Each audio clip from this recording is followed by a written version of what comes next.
características. Ok, ¿qué pudimos entender con respecto a lo leído Génesis?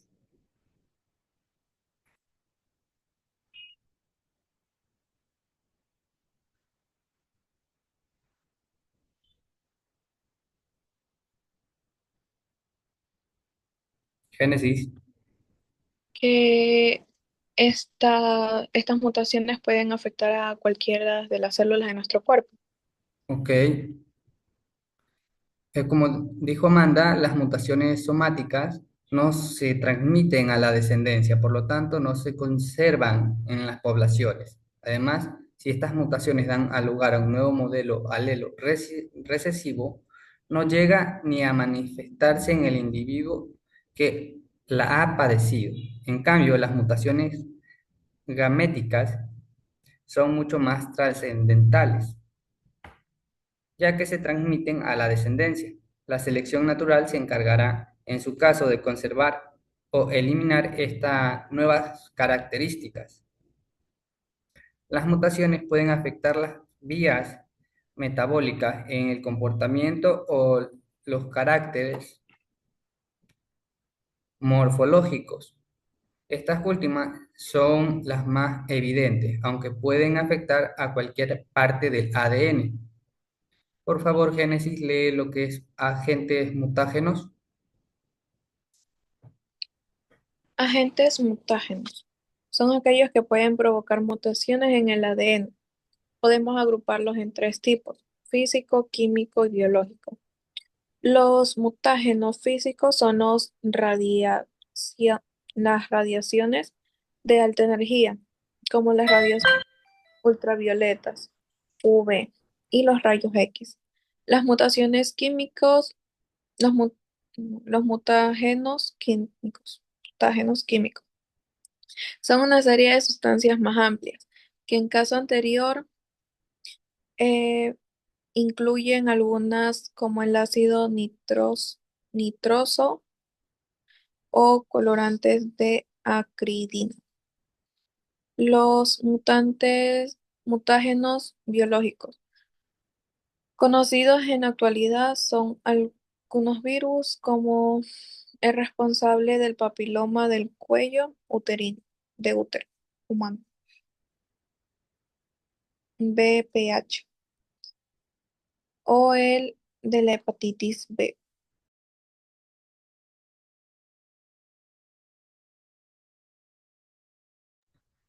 Amanda, dime, ¿qué pudiste entender con respecto a los agentes mutágenos que leyó Génesis? Que existen tres tipos, que son físicos, químicos y biológicos, que son radiación, químicos como el ácido nitroso y que también son tipo de, ¿cómo se llama? Enfermedades que tienden a ser autoinmunes, al parecer. Ok. Lo siguiente es la terapia y los diagnósticos génicos. Actualmente es posible el diagnóstico precoz de enfermedades genéticas en la etapa fetal.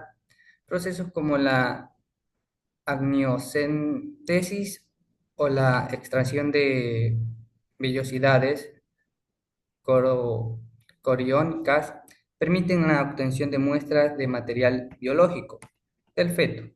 A partir de dicho material se puede extraer ADN y detectar la presencia de mutaciones mediante las técnicas de diagnóstico prenatal. Tenemos lo que es la reparación del ADN. Las células disponen del mecanismo especial que permiten eliminar las mutaciones, como la reparación por extensión o la fotorreactivación. La reparación por extinción consiste en el reconocimiento de las bases nitrogenadas erróneas, el corte y la separación o la escisión de esta y la sustitución por las correctas. Y la fotorreactivación implica la activación por parte de la luz visible de una enzima llamada PRE, que tiene como función reparar las bases alteradas por las radiaciones UV. Mutaciones y cáncer. El cáncer engloba un conjunto de enfermedades caracterizadas por la proliferación y expansión de un tumor, mismo que es un grupo de células que se multiplican continuamente, pero sin llegar a diferenciarse para poder llevar a cabo su función habitual. La transformación de una célula sana en una célula tumoral depende principalmente de la expresión de dos tipos de genes específicos, los oncogenes y los protoncogenes, que tienen un importante papel en la regulación del ciclo celular y que al mutar provocan la proliferación descontrolada de la célula. Las mutaciones sobre ambos tipos de genes pueden ser de carácter hereditario, lo que conlleva la herencia de la predisposición a ciertos tipos de cáncer y producidas por agentes mutagénicos, disculpen, afectan al grupo de células expuestas al mutágeno. O sea que la primera es heredaria, o sea que de un padre a un hijo, y la segunda es por productos externos, por ejemplo, la radiación a los rayos UV o, por ejemplo, lo que pasó con la explosión de Hiroshima y Chernóbil también, los reactores nucleares, provocó bastante radiación, lo que provocó bastantes enfermedades como el cáncer, entre otras. Las implicaciones de estos conocimientos, así como las alternativas a determinadamente situaciones de riesgo, a menudo provocan dilemas éticos en los que intervienen las creencias personales y la legislación vigente en cada país. Conocemos por terapia génica a una serie de técnicas en estudio que permite sustituir un alelo causante de una enfermedad por otro. Esta técnica consiste en introducir en las células afectadas el fragmento de ADN portador del alelo normal. Este fragmento de ADN se introduce en la célula mediante un virus alterado para que no provoque ninguna enfermedad. El ADN se encuentra en el interior del núcleo de las células eucariotas y en él la cadena de ADN puede organizarse y condensarse dando lugar a los cromosomas. Como veremos más adelante, este será un proceso de gran importancia en la división celular. Definimos el ciclo celular como el conjunto de procesos que suceden en un periodo comprendido entre en las divisiones celulares. Todos estos procesos están controlados por el núcleo, donde se encuentra el ADN que forman los cromosomas. El núcleo de las células eucariotas desarrolla dos funciones primordiales. Contiene la información genética que se transmite de una generación a la siguiente y controla la actividad que tiene lugar en la célula. 17 años está en segundo bachillerato. Creo que por ahí Andy, por favor, léeme los cromosomas. En las células eucariotas, los cromosomas se sitúan en el núcleo. Al microscopio óptico, los cromosomas, convenientemente teñidos, los distinguimos como unos elementos alargados en forma de bastoncillo, en los que podemos diferenciar una constricción llamada centrómero, que puede ocupar diversas posiciones a lo largo del cromosoma. Según la posición del centrómero, clasificamos a los cromosomas en metacéntricos, acrocéntricos, submetacéntricos y telocéntricos. Los brazos o prolongaciones que parten del centrómero, los cromosomas son el resultado de la compactación creciente de la cromatina, formada por ADN y varios tipos de proteínas. Entre las proteínas de la cromatina distinguimos proteínas histonas y proteínas no histonas.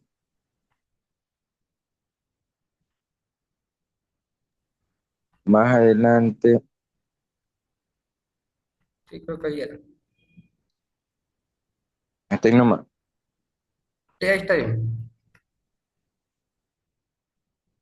Con respecto a lo leído y hablado en clases, Amanda, dime qué puedes decir con respecto a los cromosomas. que existen cuatro tipos de cromosoma y que tienen que ver con la compactación de la cromatina. Ok.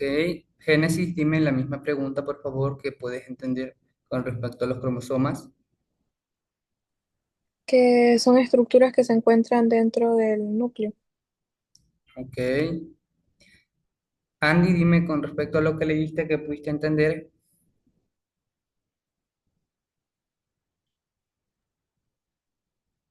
De los cromosomas, ¿verdad? Correcto. Que son diversos tipos de células ¿Qué más?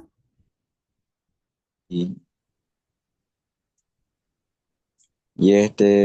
había una partecita al final que decía que ser,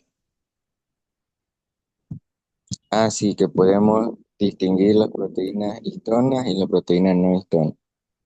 Ok, como lo indica el texto, las proteínas histonas intervienen directamente en la estructura de los cromosomas, compactándolos. Tienen una gran afinidad por el ADN debido a las diferencias de carga eléctrica entre estos dos tipos de moléculas. Hay cinco tipos de histonas llamadas H1, H2A, H2B, H3 y por último H4. Algunas de las proteínas no histonas también participan en la constitución de la estructura cromosómica. Otras son enzimas que intervienen en el control de las funciones del ADN. Los cromosomas se constituyen a partir de sucesivos enrollamientos de la doble hélice del ADN mediante la participación de la proteína de la cromatina. Así, durante la división celular, las moléculas del ADN se mantienen enrolladas alrededor de las histonas como si estuvieran empaquetadas para facilitar el reparto de los cromosomas a las células hijas. Esta disposición del material genético permite que los cromosomas sean claramente visibles. Por favor, continúa, Amanda. En la interfase se producen otras funciones celulares en las que interviene el ADN. Para ello, el ADN relaja su enrollamiento alrededor de las histonas y los cromosomas se desempaquetan. En esta ilustración podemos observar tres niveles diferentes de empaquetamiento del ADN. Dos histonas de cada uno de los tipos H2A, H2B, H3 y H4 forman una estructura cilíndrica alrededor de la cual se enrolla una vuelta de tres cuartos de ADN, lo que corresponde a una longitud de 145 paredes de bases. Esta estructura recibe el nombre de nucleosoma. La histona H1 se sitúa entre los nucleosomas y favorece la aproximación de manera que acorta aún más la longitud de la cadena de ADN. Esa estructura puede estar todavía más enrollada de modo similar a un solenoide. Los empaquetamientos y los superenrollamientos posteriores dan lugar a la estructura de cromosoma condensado, en el que puede apreciarse un acortamiento aparente de la longitud de la cadena de ADN inicial hasta 5000 veces. Ok, gracias, Amanda. Como pueden ver, aquí hay varios ejemplos de lo que explica el texto. Génesis, por favor, dime, ¿qué ejemplo es este? Génesis, De, como ejemplo de nucleosoma. correcto. Andy, por favor, dime qué ejemplo es este. Ese es el ejemplo del ADN. Ok. Amanda, ¿no tienes alguna duda con respecto al tema hablado? ¿Quedó claro con la clase? Génesis, ¿tienes alguna duda con respecto al tema de la clase de hoy? No. Andy, No, profe. ok, ¿no tienen ninguna pregunta con respecto al tema? Nada.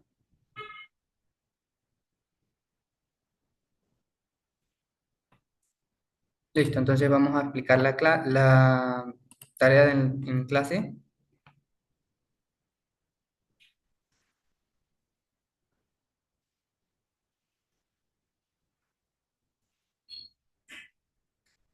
Como pueden ver, la tarea en clase siempre se ha venido trabajando desde inicio de clase hasta ahora, con el horario establecido, ya previamente comunicado. En el día de hoy, la tarea abre a las 12:15 y cierra a las 10 de la noche de hoy mismo. Tienen que responder las siguientes preguntas, que está basado en el texto que se ha explicado hoy en la clase. ¿Cuál es la diferencia entre una mutación sómica y una mutación gémica? ¿Y, y por qué esta diferencia es importante para la evolución?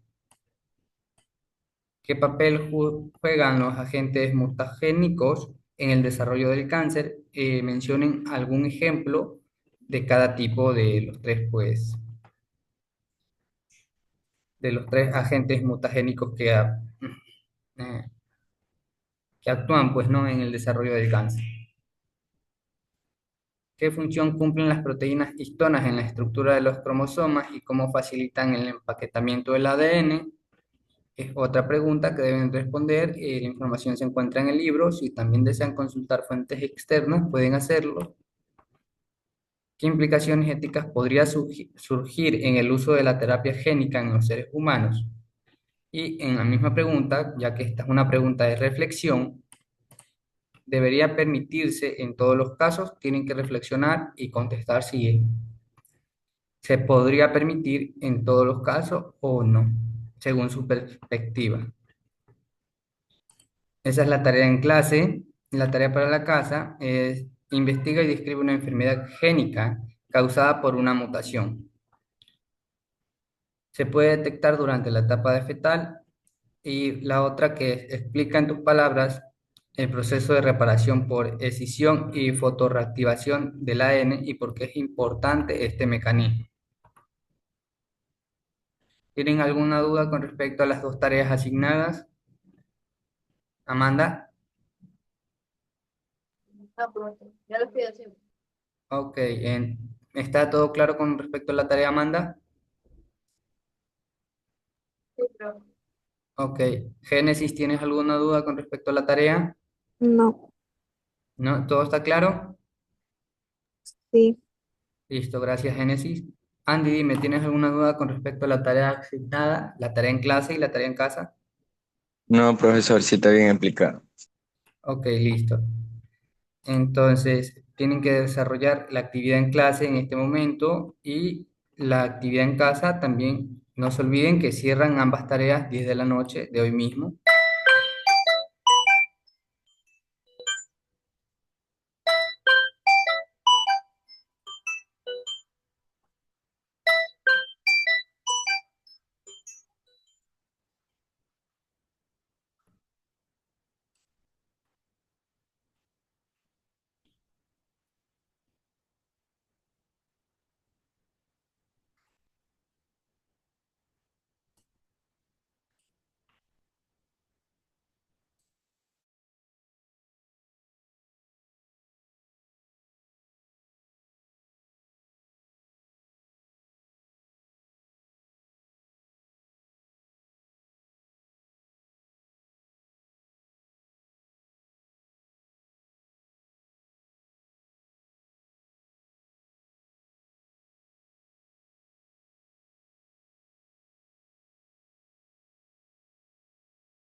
Bueno, chicos, como les he indicado, pueden desarrollar la actividad en clase y si damos ya por terminada la clase, pueden retirarse si desean. Si no, pueden continuar aquí hasta la hora asignada. la profe. Chao, Amanda. Ten buena no. tarde. Chao, Génesis. Ten una linda tarde.